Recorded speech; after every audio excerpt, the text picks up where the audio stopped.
бидэнд заримдаа үйлчлэгч гэдэг үг нь таалагддаггүй, бөгөөд бид дургүй.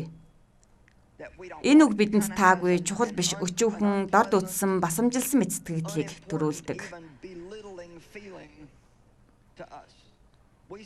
Бид энэ үгийг доод түвшний магадгүй хийж болохгүй зүйлээ хийж байгаа мэтээр харж ойлгодог. Үнэн дээр бол Иесус тэрнийг бүх зүйлийн хамгийн агуу нь гэж хэлсэн. Тэр бол бүгдэд үйлчлэгч, хамгийн агуу нь юм.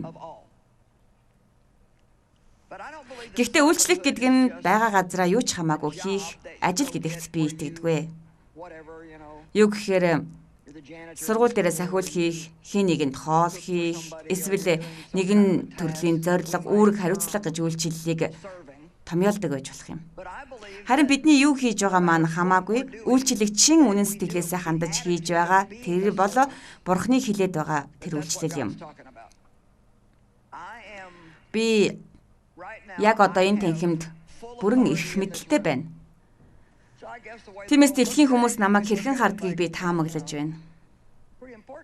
Та ч гэсэн ингэж харж яж болох юм. Юу гэхээр тэр өнөөдөр хамгийн чухал хүн энэ тайзыг эзэгэнсэн байна. Тэр эндэр дээр хүн бүр тэрнийг харж байна гэх мэтэр харж байгаа бах.